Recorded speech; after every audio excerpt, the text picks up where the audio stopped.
We're here for our regular Sunday noon session, the group. And so, as usual, we don't know what's going to come up. At least I don't. Other people may have ideas of where they want to go. And so, anybody have any thoughts where they want to go or what they want to talk about? I do. Good, Paige, go for it.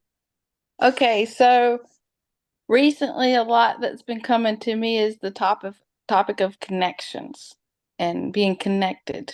And it's coming up, often that thoughts on connections and stuff. And when I talk about connection, is that learning to connect, with God, the God energy and how to hear things and feel things and being guided that way.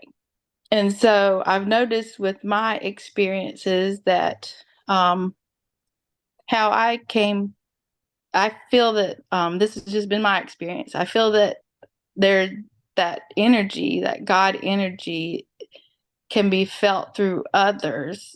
Like, I think that what happened with me is I connected with somebody that was really connected to that God energy, and it was a shared energy, and that's what opened me up. But I'm also noticing, since this journey, I talked a little bit about it last session, on last Sunday session, but this journey's gone on since 2022. And so during that process, I noticed that I'm wondering, as far as these being open with these energies, that it does it like spread with your family, because even if they're not seeking for that. Because here's what happened with me: I had a family member during that time start getting connected. Now, I haven't talked a whole lot with this family member about these things, but that family member came to me and was concerned about something. And that family member, um, I had not told that person about what happened in my life. That person kind of knew about it, and we shared different beliefs, and so we didn't talk a long time about these things. But I noticed that that person is opening up to connection with me, but I'm also being told that person's opening up connection with God too, and I'm to help that person in my family. So that's a personal thing. But when I got thinking about it, it's like, once we start opening up, the connection will open up with the others that are like connected to us, whether it be like, soul family, or the family that are in our, physical line.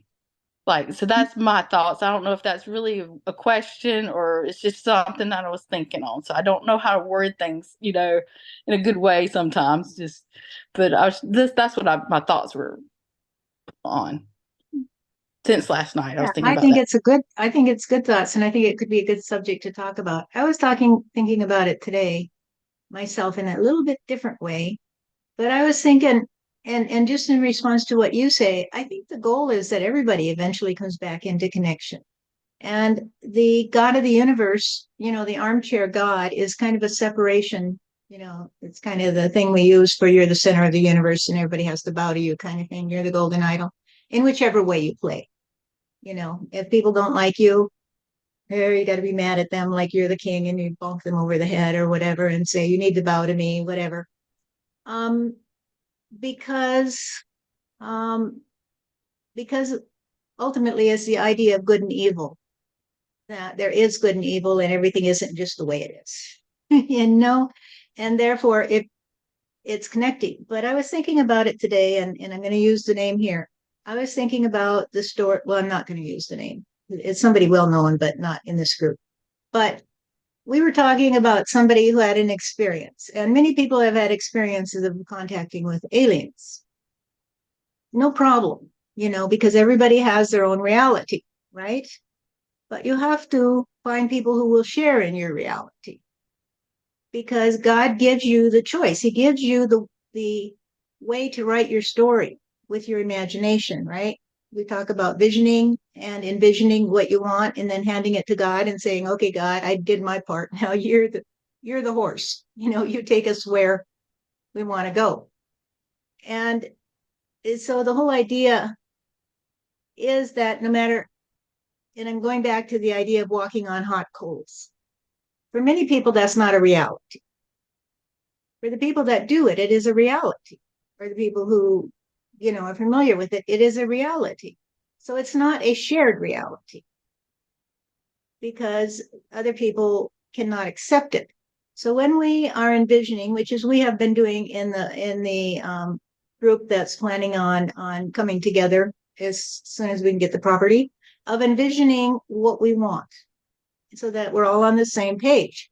So if somebody says, this is what I envision, other people can say, well, how about we change this way? Because I envision it a little bit different. We can talk about it. It's like we're all working together as one to create something, as opposed to something, your neighborhood, where everybody has a different vision of what their world is. And so if you envision something, and we've envisioned some things that are not a reality for most people in the world, right? All of us in here have, and Paige, that we have. We've envisioned some things that are not a reality for a lot of people in the world. Climate change is not a reality for a lot of people. But little by little, it has become a reality because of certain factors that need to be played out. And so God listens to what you say, and he says, fine. And so if someone says, well, I had an encounter with an alien, why should I doubt their reality? If that's a reality, that's a reality. But it might not be a shared reality. I remember years ago, the subject of the Paracas skulls that are elongated came up. And we were talking about it. I was asking, and Thomas said, well, it's not from binding. It's because these people so trusted in this family for so long on the idea that the elongated skulls represented a higher status that eventually their DNA complied. In other words, your DNA, you can think of that as the part of the God factor, here's what you're saying and works with you. I was just listening to a talk by a guy who was a neurosurgeon yesterday, and he left his neurosurgery practice, just quit after 10 years of practicing. And he said, what I discovered is that I could do surgery on somebody and it would work for one person and not the other. The other one might even get worse and one might get better. And he said some people would schedule surgery and then they'd call me like 2 weeks ahead and say, hey, doc, I'm feeling a lot better. I don't think I need this surgery. And others, he would do the surgery to make them feel better and they didn't feel better. And some would. And he said he started looking into it and he found that the ones that were more active, just living more naturally in what they ate, had a lot of exercise, just as you would expect God made the human being to be. Although he didn't use the word God, I'm supplying it, were the ones who just healed themselves. And the ones who didn't die are the ones who didn't are the ones that are always stressed, always sitting on the couch, right? And watching TV or whatever. And so he said, I could no longer do what I was doing because the establishment depends on money. The hospital depends on money. They depend on those surgeries. They don't want me healing people without surgery or telling them how to heal themselves. And so it was killing me. So I had to quit. And so what I'm saying is that there are so many different realities, but when you can sit down and share your experience and share your reality. So for this guy who saw the alien, as I heard other perspectives on it, it made sense to me. I was like, it makes sense why he would have that experience. It's helping to bring up some reality in his own history. So you have your own story of that you've been winding and creating. But at this point, when we come together, when we connect individually and with God, that triangular kind of thing, and we're sharing our dreams and our hopes and our thoughts and where we want to go, we say, well, this is what I really want to do. and this is what I want it to look like. Be like sitting with your husband and deciding what kind of house you wanted before you buy one. You are giving God directions, so to speak, that he can fulfill. And so when we talk about living to be 150 years old, if we envision it and we come together and we can envision it, it's no different than walking on hot coals. But becomes a shared reality if we can share the vision. If you have that vision and you share it with someone, they say, "Well, this is stupid you." There's no connection, right? And so ultimately, all stories are valid. But do you want to live in a world where you're the only one in your world, or do you want to live in a world where you have a shared reality? And you can't force your reality down somebody else's throat. And you can't say aliens are real, they visit us, da da da da da, and force it down the throat of others. You have to share, you have to be equal. Does that make sense? You have to be equal, connected, and share your reality with each other and say, well, you saw an alien? Cool. I'd like to see an alien. Hey, I can buy into that story. Let's pursue it further. But the story I got made sense. So if this guy came to me and was open and shared his story and I shared mine, and I said, well, does your story give you a happy heart? And if he says, yeah, I feel really happy when I think about this experience, and I say, whoa, what a cool experience for you then. But do you have to cram it down anybody else's throat? In other words, do you have to be the God of the universe and tell other people the way it is? As opposed to listening to my story, let's mesh our story and see if we both come away with a happy heart. And then we have a shared reality. Because you might say, oh, yeah, that makes sense. God, that makes sense. That explains all of this, why I would be going through this and trying to get everybody else to accept it. Instead of just saying, this is my story, what's yours? Kind of thing. And I don't care how well intentioned you are, if you're not connecting on an equal level, then you're just separate. And that's okay. That's okay. But I think what you're seeing, Paige, is that yes, openness is, I think you're seeing that, I see it anyway, that way, that eventually everybody has to come into connection. Everybody has to give up the golden idol. Everybody has to give up the idea they're the God of the universe. Everybody just has to say, this is my story. What's yours? Can we put the puzzle together in a way that it makes sense and that we don't have to jam the pieces together? And I don't have to force you to play this part. You can choose for yourself what part you play, and God will guide you. I've lectured a bit here, but that's my thoughts. Anybody else have thoughts on it?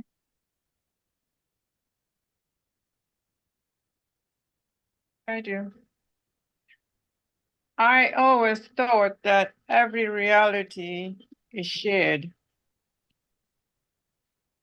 It may not connect, well, the best example I can give is that for myself, I always try to rationalize my experience. When I encounter positive or negative situations, I ask myself, how did I attract that? I'm thinking that is the connection there, because somehow something in me connected to this person, good or bad. So I always look to ask, why is that? Right. I don't know if that's the same thing. It is. I always see it like the person with the sword. And they have a sword in their hand, they don't even realize what it's for, and they're whacking it around, hitting people in the head, whatever, because they're not conscious of what they're doing. But then when you become conscious, when you wake up, you say, oh, that's what this sword is for. I need to use it carefully. And instead of whacking around with me wild, not knowing what's happening, not knowing that every thought I have is creative, I'm going to settle down and think about it and say, everything I got, I deserve because I thought of it, right? Winnie is basically what you're saying. It all came back to me. So did I like it when it came back to me? If I didn't like it when it came back to me, maybe I should go a different way or do something different. And then you're conscious. You become aware of it and you become conscious. but it's still your path until you get with somebody else and you say, how about you? What's your experience on this? It's like sharing around the tree. Then you become a group that is cooperating, operating together and not separately. And so, like I say, I've talked to thousands and thousands of people, and I found very few that wanted to cooperate in the conscious envisioning and working with God energy and working as a unit, so to speak. And it's just that people are accustomed to not doing that. We can ask God or Heavenside what that's about if you want. Does that generate any further thoughts for you, Winnie?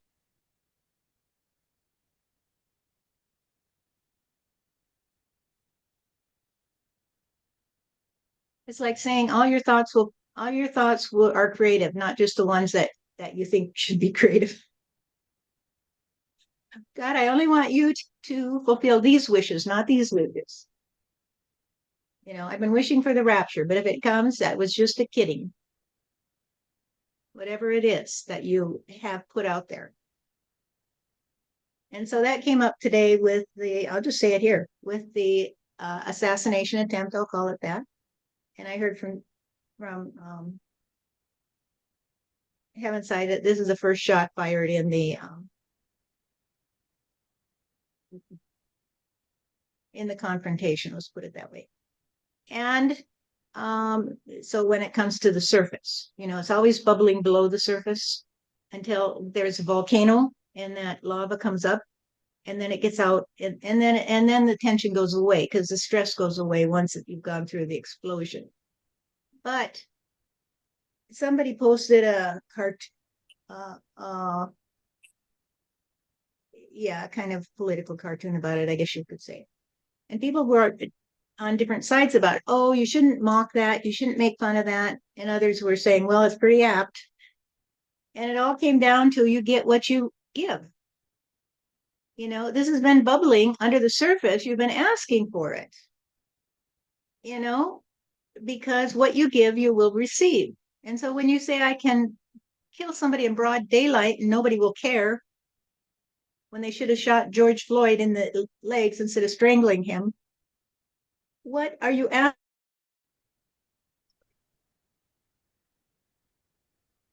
It's like, what thoughts are you, sorry for being that, but it's like saying, what thoughts are you giving to God? What are you asking for?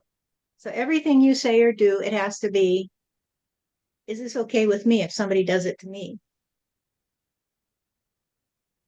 And if you tell somebody they're an asshole, if they tell you an asshole, you can laugh and say, thanks, I needed that. Then you're okay. You got nothing to worry about. And if you just accept everything that comes to you as you deserve it and don't try to control it, you just tell God what you want. And I don't know where it's going to go, but I just know that what you say, Paige, was something I've been thinking about. That when you give connection and openness to others, then little by little, they're going to feel it. And God's going to take you there. In other words, if you, Paige, have a desire to connect with people or connect with that person, God will take you there. It kind of happened without, what I was talking about happened without me desiring it, that connection, because we have not been like, far as like connected physically much, like we don't talk on a regular basis. And so that's what I was thinking of, how, well, since I kind of opened up with my energies, is that spreading in my family, even though I may not see, I'm kind of in their reality, but not quite in their reality, because they have a different point of view and I'm not in their everyday life. And so I was thinking about how these energies work. Is that just because I am choosing to do things to be connected, is that spreading within my, family members physically, but I know we also have soul family too. So I'm just thinking about energies and how they kind of, because I really do feel like my connection opened up from another person that I had been acquainted with. And so, and it kind of opened up with me, but then I'm seeing it now starting to open up, even though they're not the ones talking to me about their experiences a lot. And I'm being told that I need to work on these relationships within and help with these people connecting. That's what, anyway, that's Yeah, was my but thoughts. I think it comes to you unexpectedly. It did. When you say God doesn't, you say, I need this openness or whatever. It feels good. It feels good to have this person to have opened me up. And so you received and you give, and it comes back to you, but it's going to come from somewhere you never expected. Right. And that's okay. It's not necessary that it's just your family, but it could also come around and come back to your family. I guess in a Somebody way it could outside your be, family. Go ahead. oh, I guess in a way it could be, maybe helpers from the other side trying to help to open up those that I know. Maybe there's more something that I'm not aware of, and maybe there's extra help with from the other side helping them on the sidelines that I'm not aware of.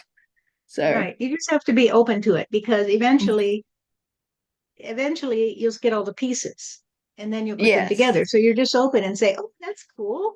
I deserve Yeah, that. that's true. I can I see that deserve that already connection. about other pieces of other things, like the pieces from other years. Like I can see that now. Yeah, gotcha. Well, let's hear from the other side what they have to say about it now that we've exhausted, unless anybody else has anything to say on this topic. So we exhausted, share our realities about it. So, through these talks, we are sharing our realities. I'm sharing my thoughts. Paige is sharing her experience. Winnie shares hers.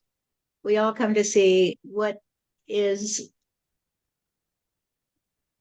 what is at the core of it. How do all the pieces fit together?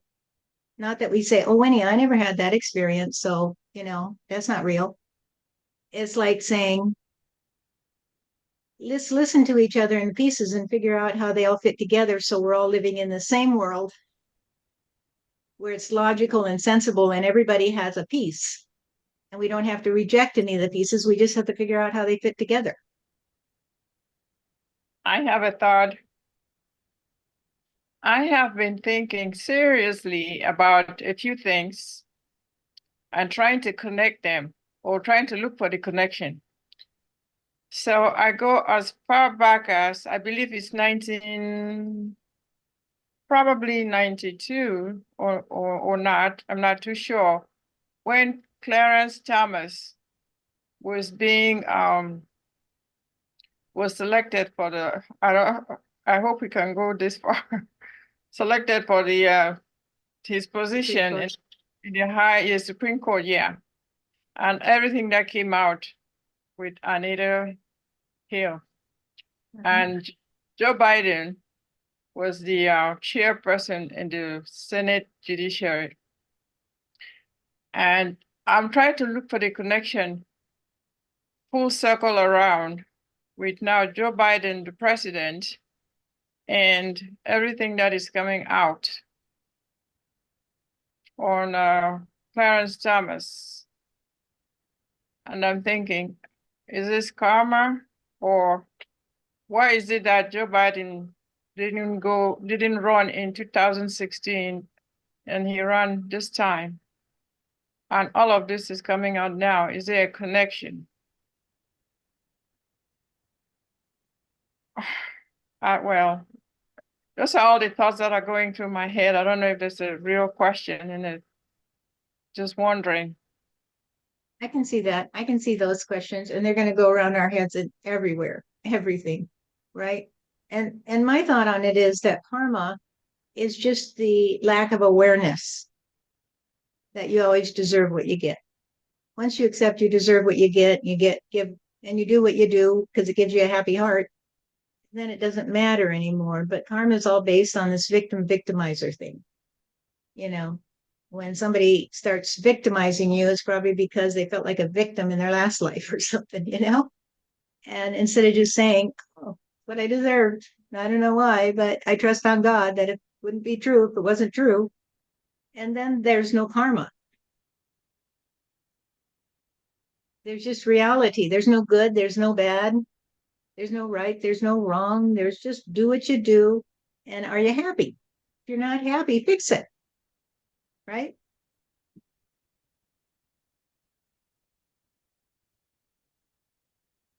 Well, that's my thoughts anyway. Let's see what this other side has to say.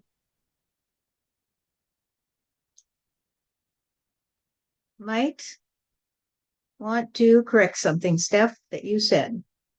You said that there was a trust on reality that is different than the trust on fantasy.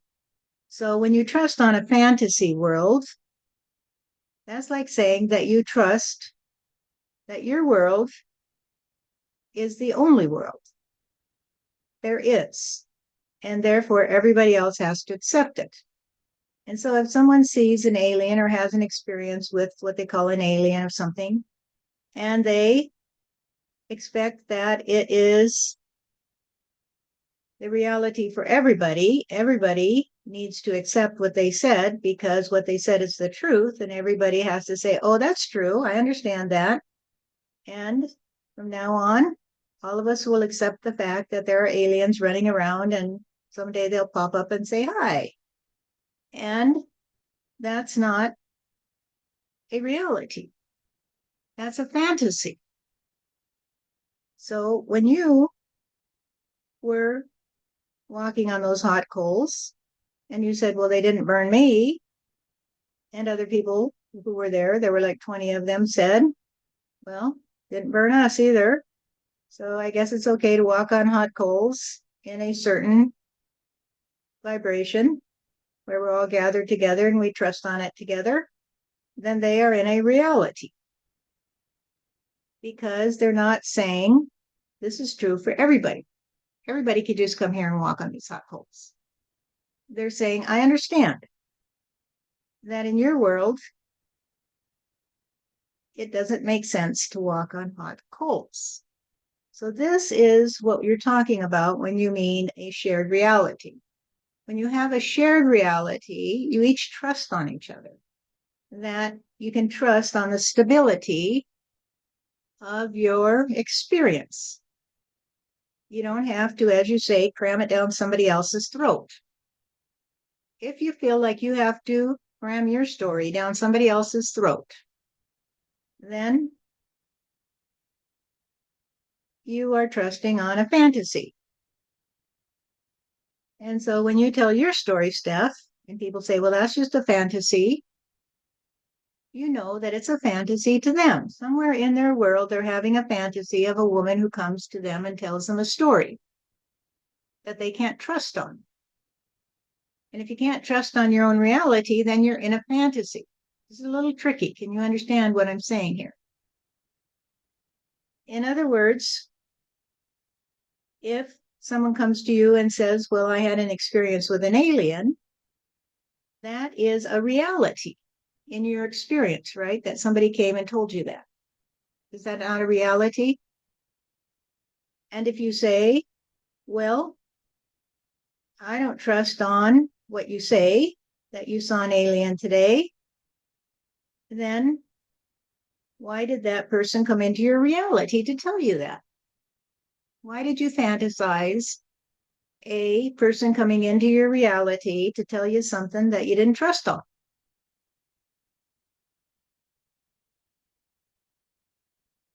Do you understand what I'm saying?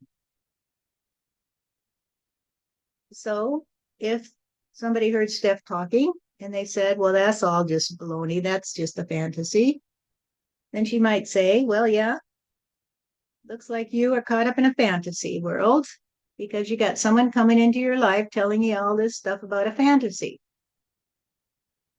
And so you're pretty crazy, aren't you? You're having fantasies if you're having visions of things that are not true. Are you following this? So when somebody comes into your world and says, I had an experience with a alien, and you say, good, that's interesting. Tell me about it, because I don't understand that. I'm not going to tell you you're having a fantasy experience, because why are you here? You must be here because there's something I need to hear in my reality. It must be that you have a piece of the puzzle and I have to solve it. And so I'm going to say, well, that doesn't make sense to me today, but let me research it and see what I can figure out. Because if Steve and Thomas can come back to Earth as grown men and people accept that, then it becomes a reality for them, right? But if you say, Steph, well, I'm talking to Steve, and he's a reality to me because I'm talking to him, I hear him, that's the reality. I don't have to explain to you how it happens, it just happens. That's the reality for me. And people say, well, I can trust on that today because it makes sense. What he says makes sense. And so it must be something I needed to hear. It must be something that will help me to put together a clearer picture of my own reality so I can experience more sanity. Are you following this? If you have figures coming into your reality telling you fantastical stories, then are you hallucinating? Do you see what I'm doing? I'm breaking down the trust on those who think that there is one reality and that it is theirs and they're the crazy ones. Because if you think that there is one reality that is the same reality for everyone, then what about the people that trust on Steph that she's talking to Steve or Thomas or God? Are you hallucinating them in your reality? Think about your families. Are your families crazy? Are they hallucinating when you come to them and say, well, I was listening to God today? What are they doing? And so when you understand this and you don't worry about it, you just don't worry about it because you can't sort it out.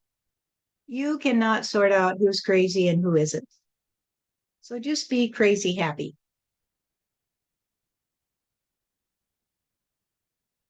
Just be the one that says, I don't care. The people you think are crazy are probably saner than you. So let's not play that game.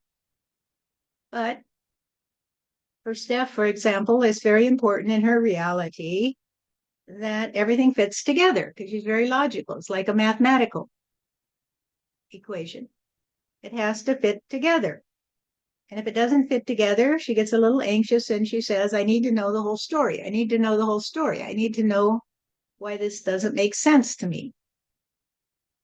So she doesn't say that person is crazy. She says that person has something going on that is not fitting together. And I don't think they have a happy heart, but whatever, they get to choose for themselves. But it doesn't give me a happy heart because there's something missing here. There's something not right. It's like an instinct that says something not right, something not right. I got to dig deeper to figure out what's going on here. If there's a crack in the ice, there's something wrong. There's something wrong. Why is there a crack in the ice and everybody just skating around merrily and not looking at the crack in the ice and saying, hey, maybe it's thawing underneath there. We need to be careful and we're on thin ice. Does this make sense to you? Don't worry about it. Other than to say, well, let's talk about it. Let's just talk about it and let's be crazy happy together. Because would you rather be crazy happy by yourself or with friends? I'll pause and you can talk about it.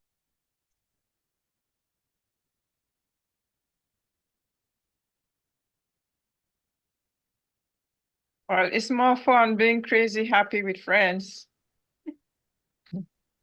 Definitely.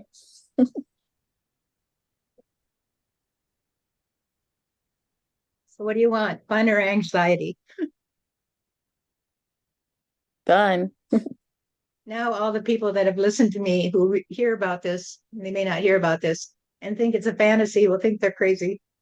They'll actually think Steve is crazy for saying that, and I'm crazy for Steve is a fantasy telling them that they're crazy. I was listening to a video the other day, one of the psychic ladies I listened to, and she was talking, and all of a sudden she said, I have Steve Jobs here. And she caught herself. She's like, why did I say Steve Jobs? I wanted to say another name. And she said, well, there he is. Steve Jobs is here. So she was surprised because she said, this is not somebody that I talk about or think about, but I just said his name for no reason, and there he is. Well, maybe it's a sign to her that she needs to open up to reality and come over here and talk to him. That caught my attention because she's one of the people that I've left so many comments about the circle. I mean, I sent There her, you go. There you go. You know, it's like take the hammer and hit you over the head. Right? I hope he keeps showing up to her. Steve, did you do that? He says yes. Steve says, as you know, Steph, I have come into the awareness of many people in order to get them to accept that you are really talking to me and to start waking up and start listening and get a little humility. It's true. Do sessions with mediums and they're like, there's this guy here who won't leave. You know, I'm like, well, you're right, he won't leave. So that's a funny story. Okay. Anybody else have any thoughts?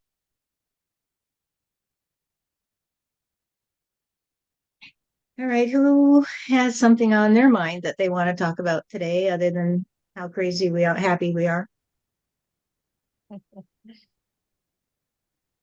All of last week, I've been thinking about addictions. I don't know if anybody else has another topic.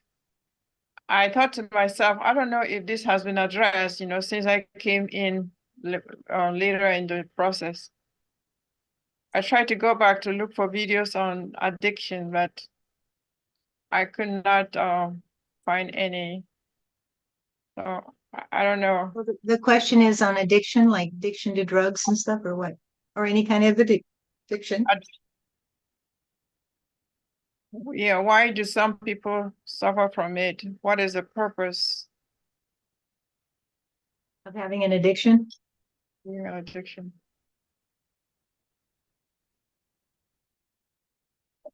I'd say that one guy is addicted to his story of the alien and sharing that with everybody and getting them to buy into the idea of a cover up and stuff. So it's almost like from the perspective that I got, that he's addicted to that because there's something he's not seeing. He's not looking in the mirror and saying, what am I covering up? And so to me, that might be one thought about it. So let's see what they say.